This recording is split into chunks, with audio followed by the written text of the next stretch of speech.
Movie की starting होती है और हमें अक्टूबर 1972 का टाइम दिखाया जाता है। अब यहाँ पर हमें एक रग्बी की टीम दिखाई जाती है जो कि दूसरी कंट्री में जा रही होती है। अब इनमें से कई ऐसे लोग थे जो पहली बार प्लेन में बैठने जा रहे थे, इसलिए इनके पेरेंट्स भी इनके साथ में थे। अब यहाँ पर प्लेन उड़ता है और हम एक सुंदर सा नज़ारा देखते हैं जहाँ पर चारों तरफ पहाड़ियाँ थी और बर्फ़ ही बर्फ़ था। अब ज़ोर ज़ोर से प्लेन अचानक से हिलने लगता है। यहाँ पर हमें पता चलता है कि बर्फ़ का तूफान स्नो स्टॉर्म आ चुका है। अब इस वजह से प्लेन हिल रहा था। अब प्लेन पायलट के कंट्रोल के बाहर जा रहा होता है।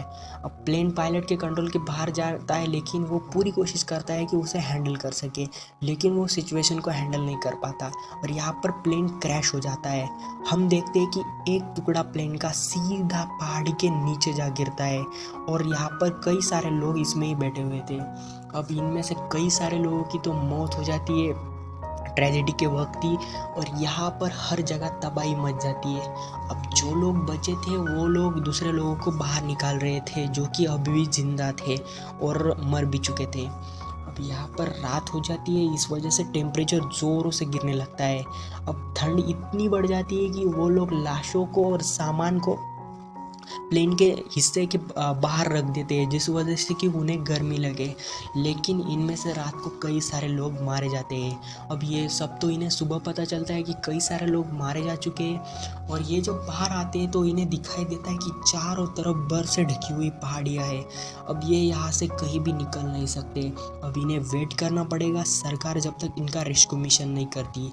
अब यहाँ पर ये लोग जो बचा कुचा खाना है उसे लाते हैं और ये लोग खाना इकट्ठे करते लोगों को बांट देते हैं। यहाँ पर इनमें से कई सारे लोग सदमे में थे कि कब तक ये खाना चलेगा और कब तक इन्हें टीम बचाने आ सकती है। अब यहाँ पर ये लोग बहुत ज़्यादा डरे भी हुए थे। अब ऊपर से एक प्लेन जाने लगता है तो ये सब ज़ोर से चिल्लाने लगते हैं कि प्लेन इनकी मदद करने आ जाए, लेकिन प्लेन कहाँ रुकने वाला था। प्लेन को तो ये दिखाई भी नहीं देते क्योंकि प्लेन तो बहुत ज़्यादा ऊपर था। अब यहाँ पर हमें डे 3 दिखाया जाता है जहाँ पर एक नैंडो नाम का लड़का हमें दिखाया जाता है जिसको अभी अभी होश आया था। वो अपनी सामने बहन को देखता है, वो उसको कहता है कि मम्मी पापा के बारे में पूछता है। अब यहाँ पर उसे पता चलता है कि अनफॉर्चुनेटली उनकी तो डेथ हो चुकी है और उसे बहुत ज़्यादा बुरा लगता है। अब ये सीन बहुत ज़्यादा इमोशनल था, यहाँ पर ये दोनों रोने भी लगते हैं और इमोशनल हो जाते हैं। अब इनमें इनमें बचने के लिए, मतलब सरकार को इनको रेस्क्यू करने के लिए, ये एक बर्फ पर एक्स का साइन बना देते हैं कि जिस वजह से प्लेन यहाँ पर ऊपर से आकर इनके रेस्क्यू साइन को देखकर इन्हें बचा सके। यहाँ पर फिर भी प्लेन तो इन्हें ऐसे भी नहीं देखने वाला था, ना ही देख पा रहा था। यहाँ पर कई प्लेन आते थे, ये लोग उनको रोकने की कोशिश करते थे लेकिन प्लेन उनको नोटिस भी नहीं कर पाता।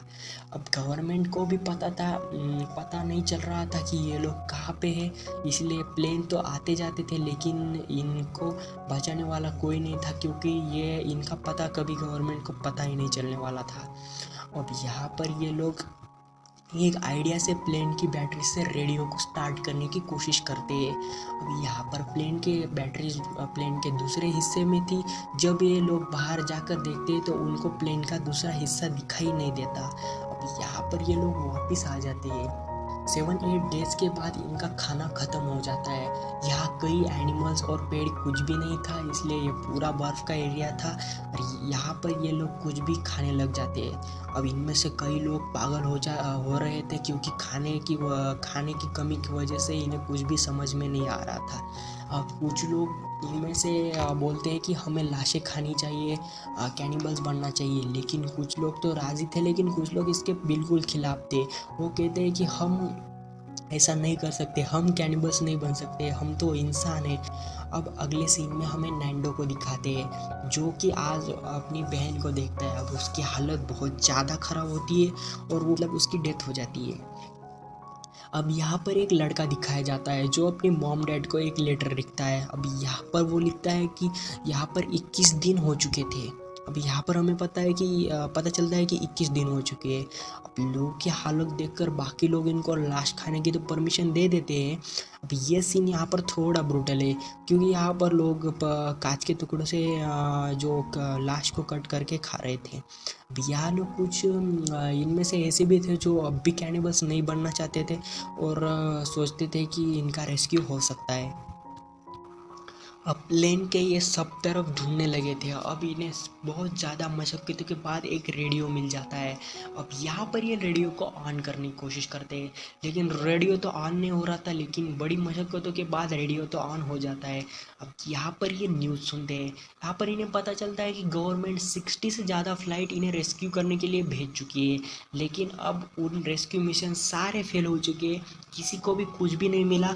और गवर्नमेंट समझ जाती है कि ये प्लेन ब्लास्ट हो चुका है और कभी भी नहीं मिलने वाला है। इस वजह से इस मिशन को क्लोज किया जाता है। ये लोग पूरा सदमे में आ जाते हैं, क्योंकि ये बहुत ही ज़्यादा बुरी न्यूज़ थी इनके लिए। अब इनका हौसला टूट जाता है। अब इनमें से 3 लोग प्लेन का दूसरा हिस्सा ढूंढने निकल जाते हैं। अब इन्हें वो हिस्सा तो मिल भी जाता है, उसमें कई सारे चॉकलेट्स मिलते हैं इन्हें और कपड़े मिलते हैं। अब यहाँ पर ये बहुत ही ज़्यादा लिमिटेड थे, लेकिन उनके लिए तो अभी वो ही वरदान के समान था। अब बर्फ़ का तूफ़ान यहाँ भी आ जाता है। इस वजह से इनकी भी हालत बहुत ज़्यादा ख़राब हो जाती है। अब ये लोगों को कैसे तैसे वहीं पर सोना पड़ता है, और ये आखिर में वहाँ पर आ जाते हैं लोगों के लिए खाना लेकर, जो कि बहुत ज़्यादा लिमिटेड था, मतलब एक इंसान के लिए भी कम हो इतना। अब यहाँ पर ये लोग बातें कर रहे होते। अब बातें करते तभी अचानक से तूफ़ान आ जाता है, जो कि प्लेन से टकरा जाता है। अब इस वजह से प्लेन तो पूरा टूट जाता है और सारी बर्फ़ प्लेन के अंदर गिर जाती है। अब इस वजह से एक बूढ़ी लेडी होती है, उसकी वहीं पर मौत हो जाती है। अब यहाँ पर जो लोग बचे थे वो उन लोगों को बाहर निकाल रहे थे, लेकिन फिर से तूफ़ान आ जाता है। अब इस बार तो कई सारे लोग मारे जाते हैं, और जो बचे हुए लोग थे वो अंदर फंस जाते हैं, और थोड़े लोग जो बाहर थे वो उन्हें कोशिश कर रहे थे बाहर निकालने की। अब नुमा नाम का एक लड़का होता है, जो कि गुस्से में अपना गुस्सा प्लेन पर निकाल रहा होता है। अब यहाँ पर उसके प्लेन में कांच का टुकड़ा फंस जाता है। अब उसकी कोशिश से तो कुछ फ़ायदा तो नहीं हुआ था, लेकिन उसके पैर में कांच का टुकड़ा फंस जाता है। अब यहाँ पर फिर से कुछ लोग निकलते हैं मदद लेने, क्योंकि यहाँ रोज़ाना लोग मारे जा रहे थे। और जिस लड़के ने पेरेंट्स के लिए खत लिखा था, अब वो भी यहाँ पर मर जाता है। अब यहाँ पर जो लोग मदद लेने निकले थे वो उनमें से नुमा भी था। अब यहाँ पर नुमा का पैर का इन्फेक्शन बढ़ने लगा था। अब उन लोगों को पता चलता है कि नुमा तो अभी थोड़े दिनों में मर जाएगा, क्योंकि उसका इन्फेक्शन इतना बढ़ चुका था कि वो अब बॉडी के ऊपर भी जाने लगा था। अब इस वजह से नुमा की ज़ख्म तो बड़ी हुई थी, इसलिए वो लोग कहते हैं कि हम तुम्हारे साथ आते हैं। लेकिन नुमा कहता है मैं यहाँ से वापस चला जाऊँगा अपने लोगों के पास, तुम साथ में मत आओ, तुम आगे के मिशन पे जाओ।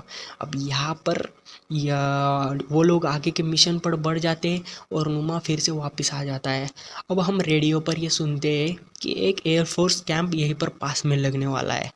ये एक आखिरी उम्मीद हो सकती थी इनके लिए। अब यहाँ पर उस बार इनको जाना ही था कैसे भी करके। अब यहाँ पर इनमें से 1-2 लोग भी चले जाते तो भी काफ़ी था। अब ये आखिरी उम्मीद थी इन लोगों के लिए, और वो लोग आगे बढ़ने लगते हैं। अब यहाँ पर नुमा अपना दम तोड़ देता है और एक नोट लिखा है उसने आखिरी वक्त मरते हुए कि आई एम इमॉर्टल नाउ, क्योंकि मैंने तुम लोगों के लिए जान दी है। अब इनको ये देख के बहुत ज़्यादा हौसला आ चुका था। जो लोग बचे थे वो भी ज़िंदा रहने की कोशिश कर रहे थे, और इनकी टुकड़ी पहाड़ पर जैसे तैसे पहुंच जाती है। अब यहाँ पर पहाड़ पर पहुँचने के बाद उन्हें पता चलता है कि यहाँ से तो कुछ भी नहीं दिखाई दे रहा और इन्हें आगे बढ़ना पड़ेगा। और इन्हें तो लगता है वापस भी चले जाए, लेकिन ये वापस नहीं आते, वो आगे बढ़ने लगते। अब ये हौसला रखते हैं, क्योंकि अभी ये उनकी आखिरी उम्मीद होने वाली थी। अब आर्मी तो नहीं, लेकिन आगे जाकर इनको एक रिवर के पास एक इंसान मिल जाता है, जो कि इनकी लैंग्वेज तो नहीं समझ रहा था, लेकिन वो लोग चिट्ठी पे लिखकर उसे कुछ देते हैं, जो वो एयरफोर्स के पास जाकर दे देता है। अब यहाँ पर कई सारे लोगों को रेस्क्यू किया जाता है। मीडिया यहाँ पर आती है और देखते हैं कि सारे जो बचे हुए थे लोग, जितने भी, उन्हें रेस्क्यू किया जाता है। अब इनमें से कई सारे लोग तो पहले ही मारे जा चुके थे, जो बचे थे उनको रेस्क्यू किया जाता है।